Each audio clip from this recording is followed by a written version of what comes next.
Hey, welcome to my channel. I am Dr. Sharice. I help Black men and women heal from trauma and toxic relationships. And today I'm going to be reviewing Horrible Decisions podcast interview with Anwar, the dating coach. I first discovered Anwar over on TikTok. I think that's his primary platform. Just seeing some clips. I am not a fan of short form content, so I really don't exist over on TikTok. But when he moved over to YouTube, I think he's doing like an interview campaign. I love to talk about people who I think are getting it right and actually helping people meet their goals when it comes to relationships. So I thought this was a very important interview to share on my channel. I would love for you to go look in the description box for the link to their full interview. But I'm going to touch on some of the topics that came up and give my perspective. So one of the first things that the interviewers, Weezy and Mandy, asked Anwar was about his relationship status. And I didn't know. I'm glad they brought it up that he is married, has been married for 14 years, and they have 3 kids together. He is gay. That might be obvious, but he is gay. I don't think it's important that he's gay. I think having a long-term relationship is difficult, no matter what your sexuality is. And if you're able to maintain a healthy, I don't know if it's healthy, but the way he talks about his relationship makes it sound like he's put a lot of attention and intention behind his relationship, so that I would guess that they have like regular relationship problems and that they're a unit and that they're probably going to last a really long time. I do believe that it's okay to get dating advice from people who are not partnered or married, but I do think that their advice has a limit, right? Because the challenges that exist in long-term relationships are just not the same as the first 3 months of dating. On my channel, I focus more on the self-love portion of it. Like, the better you become, the better your relationship will be. That's like my perspective, because I'm not married. I am in a long-term relationship, but I'm not married. And so I don't like to give like married people advice. Anwar does specialize in the dating phase, but he has a program, his program, right? His dating coaching program runs for about a year, and he helps women stay in these relationships, which I think is so powerful, because not a lot of people are especially in the coaching space, not a lot of people are focused on how do you maintain the health and wellness of your relationship. So I'm already like sold on him. He talked about having a strategy for using the dating apps, which I mean, I talk about all the time, because I think it's a numbers game, especially when you live in a big metro area like I do, the Atlanta area. You're like, girl, I have stories about dating here. You can't go into dating in general, I think, in 2024 without having like a do's and don'ts, and if in this situation, then try this, like having like really strong boundaries, because it's easy to get exhausted with the kind of people that are prevalent on the apps. But you're not looking for all the people, you're looking for a very specific one. I completely agree about being open. You know, he talks about being open to other races. When a lot of people hear that, they think white, but there are lots of other races than white. I think it's also important to be open to different cultures. If you're a Black woman, the interviewers were talking about fighting a man from the Caribbean or fighting a man from Africa. They're still Black, and culturally, there are so many similarities between African Americans and Caribbean Blacks. I'm a Caribbean Black. I think it's helpful to explore and have an openness about dating that's not race loyal. Like, you're looking for a person, not necessarily the package, which is what I talk about a lot on my channel. I think you're looking for a certain feeling. And if you're not looking for a feeling, then you might be looking for somebody to show off to other people. So I think starting with the feeling and then figuring out, well, what package does it come in? If I'm attracted to that, then I think that's the way to go. But not being open to other races when they might, you know, I've gone on dates. I can't say I wasn't in any serious relationship with anyone, but I had a crush on a white boy before. I've gone on dates with people of Indian descent, people of Chinese descent. I just think it's important to have that exposure to know if you even might like it or not. There's a big chance that if they grew up in America, that they might have a lot in common with you that has nothing to do with race. They talked about dating for marriage versus dating for play. And play, based on what the interviewer was saying, she sounded like play is like not taking dating seriously. But it's not really not taking dating seriously. It's about not having so much pressure on this person has to be my husband. This person, things have to work out. Like, if I invest in this, then it has to be what I want it to be, versus like taking all of that pressure off and saying, you know what? I can have a good conversation. I can have a good date. I can have a good time. And I'm hoping it turns into more, but it doesn't have to turn into more right now. And that, I think, lets women be a little more easygoing in the dating process and actually, not like putting blinders on when getting to know somebody and having these rigid, standards or rules for what they have to and can't do when they're getting to know someone. Anwar really stressed the importance of boundaries. And maybe some women don't really understand that the way boundaries work is how you do one thing is how you do everything. If you don't have boundaries at work, if you don't have boundaries with your friends, if you don't have boundaries with dating, right? All of these things are usually overlapping. It's not like you're super boundary and respectful and appropriate at work, and then when you get to men, you have no boundaries at all. No, you probably have no boundaries at work too. If they ask you to do something, you're probably doing it. You're staying up late to get it done. Things that you should have said no to, you're doing in multiple areas of your life, not just dating. I think dating, because there's romantic love involved, can be like amplified some of the things that exist other places. But working on boundaries in general as a woman, I think is super, super important. So when it comes to dating online, some of Anwar's time frames are: if you're meeting somebody on the apps, he should ask you out within a week. He should ask you to be his girlfriend within 2 to 3 months. And if you're not engaged or married within 2 years, you should exit left. I agree with these numbers. I've never been married, but I've been engaged 2.5 times. I can tell you, when a man knows what he wants, he knows what he wants. And so I wouldn't encourage anybody to get in a committed relationship in 2 weeks, right? That's the love bomby, toxic man, probably. But within 2 or 3 months, a man knows if he wants more from you or not.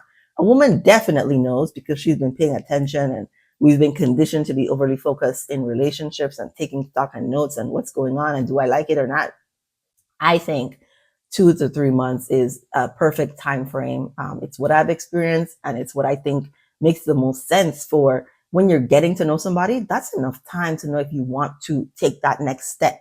Like, we're not saying get married. Oh, I know for sure I want to marry you in 2 or 3 months, but I think that's the direction I would like to head in. Let us commit to each other so that we can now have this relationship together where we can continue getting to know each other. The girls on the podcast have men who do like their production, and so they were stopping to ask them questions about what they like and what they wouldn't like. I just feel like the small, what you call it, the small case study of asking the men around them, I don't know. I think they are certain type of girls and that they would be around certain type of guys. So one of the guys was saying that it takes him like a year to know for sure if he wants to make a girl his girlfriend. And in like locker room talk with guys, like if you've never heard guys talk without women around, like, or have some insight into how men talk to each other, listen, he does not care about the girl that he's dating for almost a year and hasn't made his girlfriend. He does not care about her. He, enjoys her company, or he enjoys what she can do for him, but he don't really want her. A man who knows for sure that he wants a woman, within the first 2 weeks, he's telling his boys about, oh, this is my dream girl. This is the one I want. This is the baddest. This is the best. He's telling them. He knows for sure. And so I feel like any man that's taking like more than 3 months, more than 6 months to let you know, hey, it's you I want, and I don't want you to get away, he's just not that into you. He's just not that into you, which is okay. You can then move on to find somebody that is just as into you as you are into them. They talked about assertive versus aggressive communication, and of course, feminine and masculine styles of communication, as well as energy. He did a beautiful, I think, explanation on Black women, particularly being raised by Black mothers who are critical and judgmental. And so therefore, Black girls having to create their own safe spaces, which then in turns lead them to be like, you have to do this and you have to do that. And I wasn't raised that way, but I can see how being in America and being around the abundance, unfortunately, the abundance of men who have been coddled and entitlement, right? Given this entitlement by their Black mothers, has made me be like, man, just get out of my face. Just if you ain't doing this, that I'm like really frustrated. I think I talked in another video about not making eye contact with men, right? For like a 6-month period, just refusing to make eye contact with men. I didn't want to engage with men. And it felt very much like a thing I picked up in Atlanta because of the way, I was tired of engaging with men here. For me, that only lasted 6 months. I know that for people who are born here in America and then grew up with these boys and like went to elementary school with them, and then you went to college with them, I can only imagine how exhausting it must be to be around all these similar men who are not like in their divine masculine, but want you to either be their mom or um, to just be their whole. It's unfortunate, but there are so many of them like that. There's a lot of good ones too, but there are so many of them like that. He did also talk about Black fathers who are often physically or emotionally absent. There's so much talk about Black fathers and their involvement in kids' lives, and even the ones that are in the home are often emotionally absent. It's literally what I see very often in my private practice. They're in the home, they go to work, they probably work a lot. They might live there, but they're not really there. And then when they are there, they're either playing games or falling asleep. Like they're there, but they're not really there. So Anwar is really stressing going after complementary relationships, the yin and the yang, and finding a man who's secure in his masculinity. He also described like women who haven't worked on their masculine feminine energies. If they're in their masculine when they're engaging in life, they'll either attract a man who's in his feminine or a man who's in his toxic masculinity and wants to like make you submissive, right? Make you submit to him. In another interview that I watched with him, the interviewers had brought up Simone Biles and her man. And he's like, yeah, Simone Biles in her masculine, the man in his feminine. I think, right? I think that's a complementary relationship, but I think the problem lies when women aren't naturally in their masculine, right? There are lots of women that naturally have masculine energy, or they've honed the masculine energy because it aligns with more so how they see themselves existing in the world. I think Simone Biles has been in her masculine because of what she does for work. I don't think she naturally rests in her masculine. And so I do think, like most women who don't naturally rest in their masculine, they will get exhausted in their relationship after a certain time point. And I think that can differ for different women, but often it accelerates after children are brought in, when you want to be in your feminine and you want to be nurturing and soft, and you pick the man who feels he's the prize and feels like he's the one that needs to be cradled and coddled. And then you feel like you're raising another child. That's what I've seen. And that's what the uproar was about Simone Biles, because it's like, girl, you can't see this man. You the one that went to see him? You the one? Girl. And right. So he was saying, Simone Biles has been taught to go after what she wants. And I don't think that serves you in a man-woman relationship where you would prefer your man to be masculine and for you to be able to rest in your femininity, versus the one that's always doing and making things happen and directing the relationship.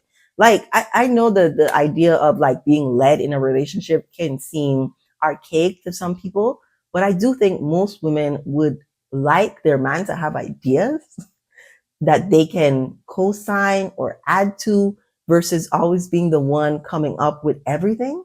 Like, you're in charge of the money, you're in charge of everything that has to do with the house, you're in charge of everything that has to do with the kids, you're in charge of where we go, you're in charge of everything.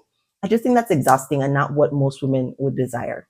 I liked Anwar's explanation of, a lot of times women start at 100 when it comes to a man, and men start at 0 when it comes to the getting to know you process, and women minus 10, minus when he makes mistakes, versus men go into it thinking, I don't know you. Like, I don't even know if I like you. I'm getting to know you. And so the more you show me, like, the more I like you. And he's encouraging women to take a similar stance. Like, I fully agree.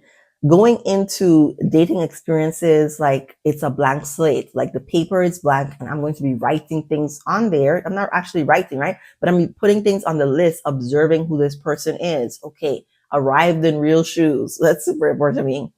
On time, courteous to the waiter, just a lot of things that I'm tracking to see, who is this person. I would never go on the physical.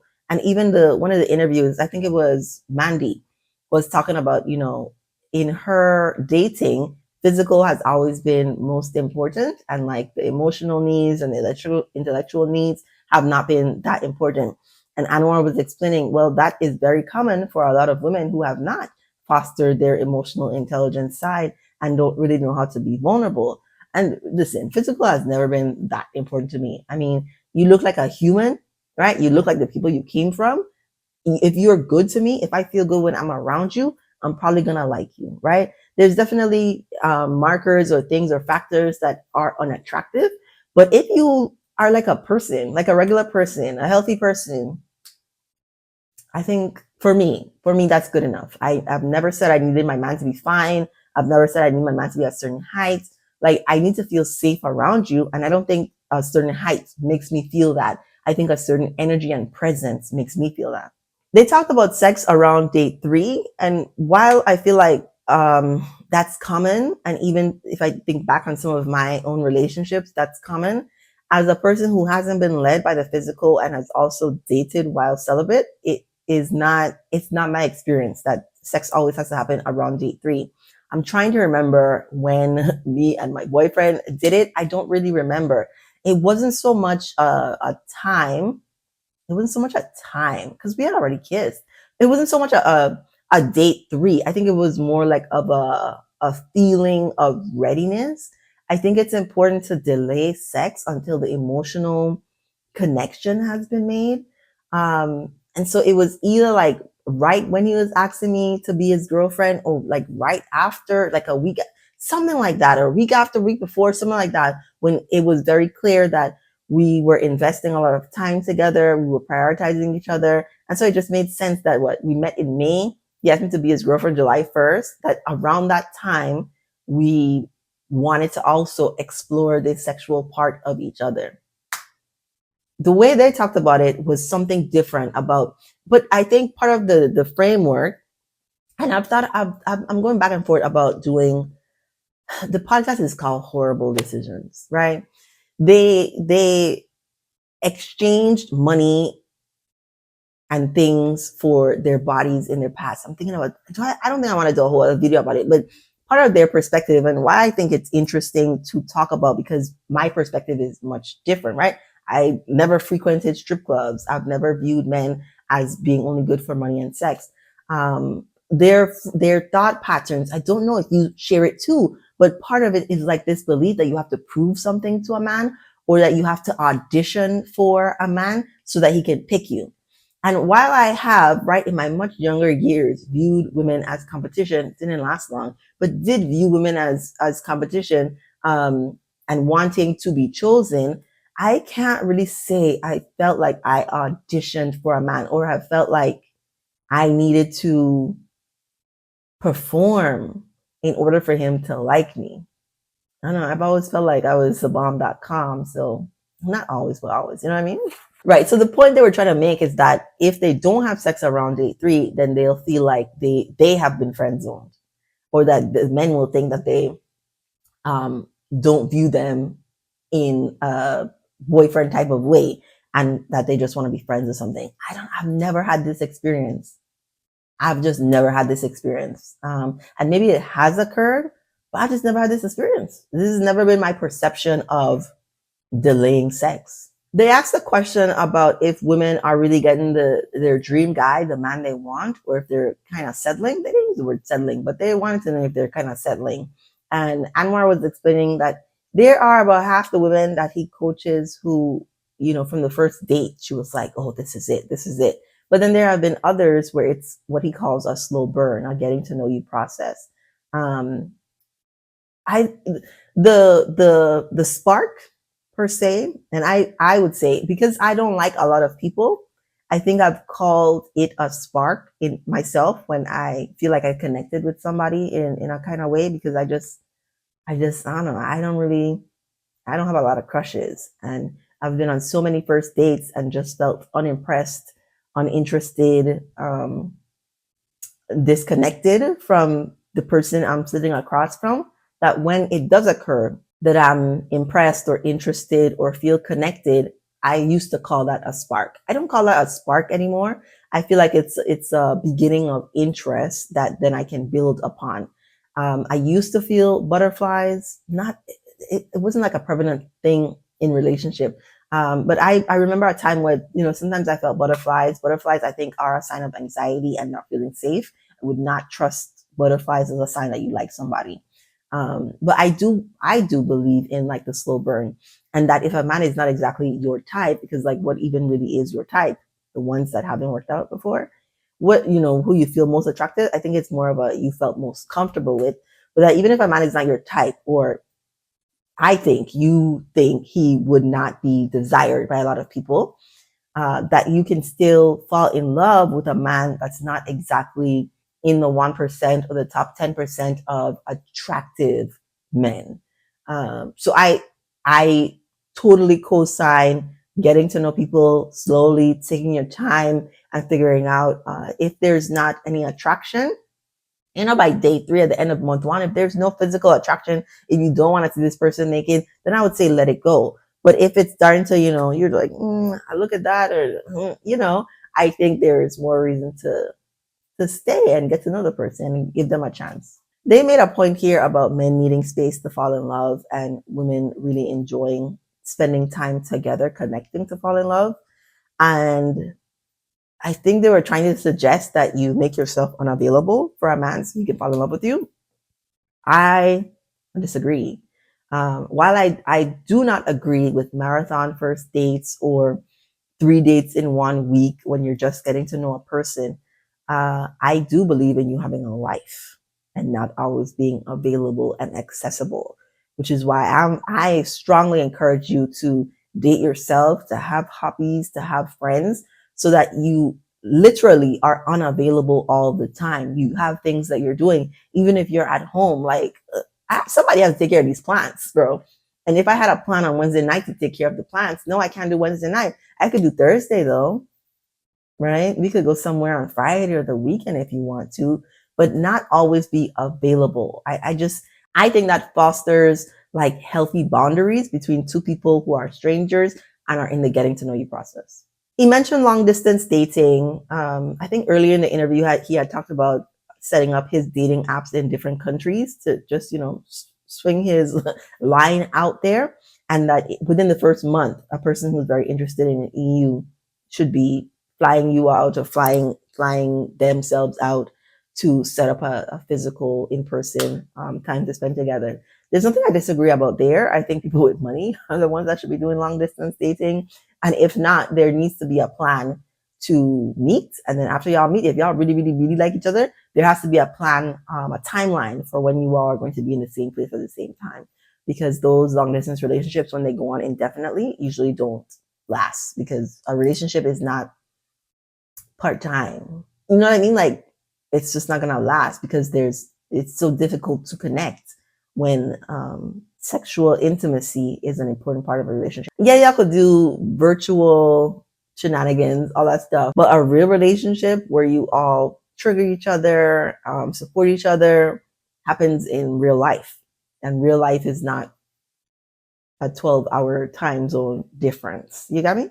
They did talk about coffee dates, and specifically about why so many Black women do not like coffee dates. And similar to what I mentioned before, I can only imagine growing up in the States as a Black woman and having so many low effort men approach you and try to engage with you, and that you may have even given a chance, that coffee dates would be just something that's not on your list to do. I get it. I love coffee dates. Okay. I maybe because I feel like my time is so worthwhile. Like, my hourly rate, I'm not a millionaire, but like my hourly rate means something to me. And so I'm not interested in getting up, getting dressed, makeup, wearing heels, all of that just to meet a man I'm never going to see again. I don't want to do that. And so going out on a fancy date for the first date when meeting men online, I would not do. If you're being set up by a friend, or even then, I still feel like something like low stakes where we could just talk is super important. The girl was saying like real wild things about, oh, if I have coffee, she's kind of crude. If I have coffee, I have 30 minutes and then I have to go to the bathroom. She did not say it like that. I'm like, girl, why don't you just have some tea then? The idea is not to have the coffee. I don't drink coffee. The idea is to meet where you can just have a conversation with somebody. So even if a man would suggest going out to dinner, if I was meeting him online, I'd be like, what about something like, because I don't want to, I don't know you. Unless it's like, unless it feels like the banter and the conversation is really enjoyable, right? I didn't meet my boyfriend for coffee the first time we met, but I still feel like it was low stakes. It was like a sports bar. That wasn't the place he had initially sent. I forget the place he initially sent, but it was like one of those plazas where you could walk around and stuff like that. We didn't walk around, but he did walk me to my car and all of that. It just felt it didn't feel like there was so much pressure. And I think I've told y'all, like, I have a first date outfit that I went on all my first dates in. Not all, but all, okay? And I just want to know, because I start people at zero. I just want to know, do you get my best heels? Am I wearing a stiletto? You do not get that on the first date. I barely wear makeup on the first date. I do my eyebrows and I put on some gloss, maybe a little blush. But I'm not putting on a whole face for our first date. Get out of here. From somebody that I'm meeting online. This is not like a person that I've known for 5 years and we just clicked and we decided we were going to take it seriously. I think the way you're meeting them is important. But even if I met a guy at the grocery store or a guy at the park, which is, I've literally met these guys places, I'm not coming to the first date. I don't know you. I'm not coming to the first date all done up. That doesn't make sense to me. So I co-sign coffee dates in the same way that Anwar co-signs coffee dates. I understand why so many Black women are against them. The girl said the interviewers were talking about the internet is against them. It's mostly Black women, I think, are against them. They're the ones that you often see going viral talking about, I'm not going to the Cheesecake Factory. That's a low budget date. It's like, I want to stand up for myself, right? It's like, I want to communicate this boundary that I'm worthwhile, but it's just not really executed well. I completely agree about not paying on a first date. One time I split the check on a first date and I did it on purpose because the guy, this was years ago, the guy was rude, but not in like an obvious way, but he gave the energy like he held negative beliefs about women, like they use men and stuff. And so I want to make sure, bro, you're not gonna have no stories to tell about me. I'm gonna pay for half the meal here, and you're never ever going to see me again. Never ever. I felt so good walking out of there. I mean, it wasn't nothing but like $12, right? But that's not the point. The point is, I think if you are a feminine woman or you want to be a feminine woman and you want a masculine man, a man who's like a take charge, get things done, wants to pay most of the bills. Not that he has to, but he desires that. He desires to take care of his family. He should be paying for the first date for sure, if not all the dates. My boyfriend and I joke. I just paid for our second date. I think it was maybe our second or third date. I invited him to make pasta, so I paid for it. Right? I was like, oh yeah, you want to come to da, da, da, da. He didn't know how much it cost or anything like that, which kind of goes into what they were talking about gift giving. That wasn't a lot of money. The next time I paid for a date was like 2 weeks ago. It was this thing that I invited him to, but the date, like the date, I mean the date, like we went to a fancy restaurant. I wanted to celebrate him. I don't know. I fully agree. Men who like want you, I want to take care of you, have like no problem. Like I've never heard him complain about paying for our dates. I agree that men don't want to feel used, and so maybe the date I paid for helped with that. I also brought him a rose. Like I do things. I think it's important to do things that you don't think twice about. Like you're not doing it to get something. It's just a thing you do. And so I have a long history of giving men like single roses. I like flowers, and my boyfriend said when I gave him a rose, he's like, "Oh, she's teaching me that she loves flowers." That wasn't my intention, okay? I just think it's cute to bring a man like a rose, like to just give him a flower. I just think it's cute, so it's a thing I do. I think I did my stuff for his birthday, but between then, I probably like bought candles because I know he likes candles, and there were these particular candles that I'd never seen him at. Whatever. But I do agree that there are things you can do, not to get something, but that you think the person might enjoy because you're investing in this relationship, that you want to show that you care. and that it probably feels natural, like something at some point within the first 3 months would come up that would feel like a natural gift or thing to do that the other person would find valuable. And then they did bring up, I think at this point, that the concept of having to prove that you would be a good girlfriend or a good wife, which I don't, right? Anwar's like, no, you don't have to audition. I fully agree. And so they brought up about cooking. So the girl, Weezy was saying, I want to cook for him so that I can show him that I'm a good cook, that I would be a good girlfriend. He's like, no, no, right? And so a similar thing for me. I cook because I love to cook.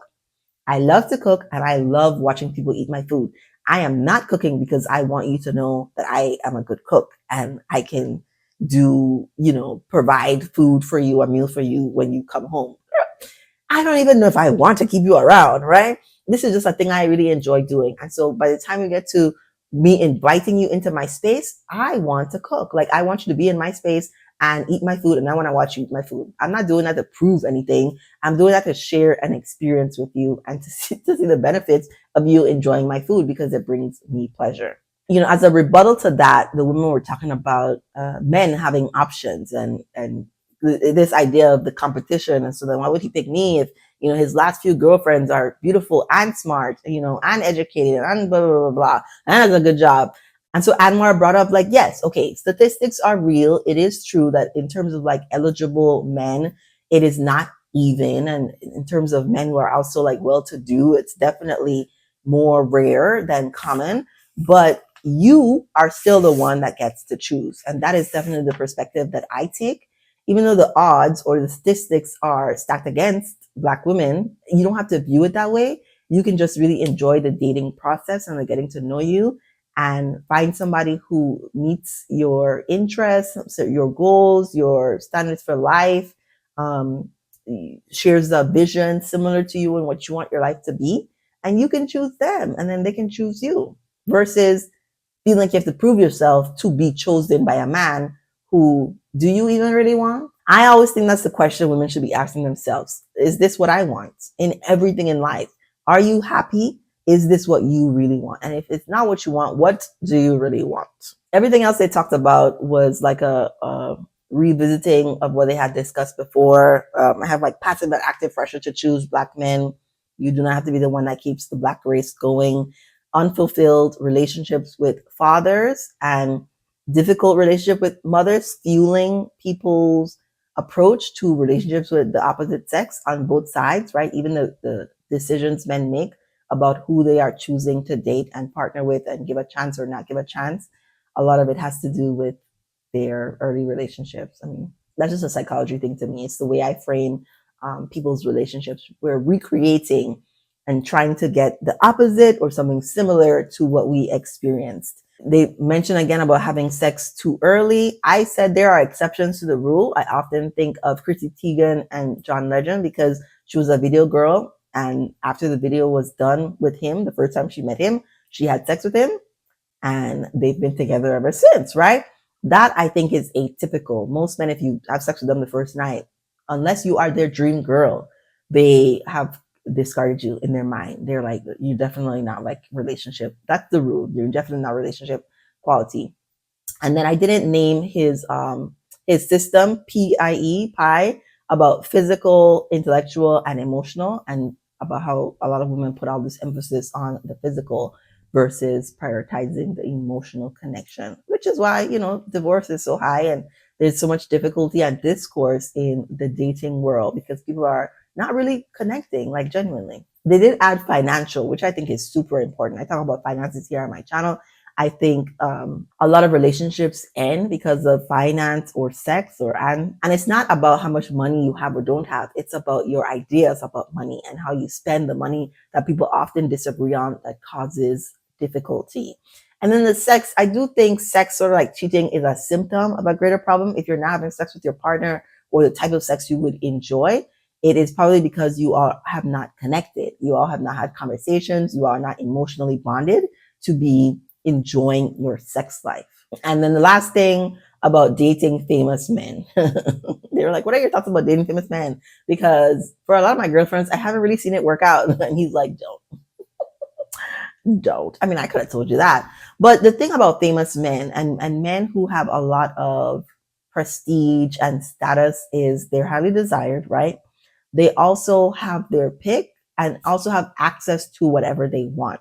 And so Anwar gave the example about if I had McDonald's fries like 3 times, every day or whatever, at some point I would want onion rings. Like I would want something different.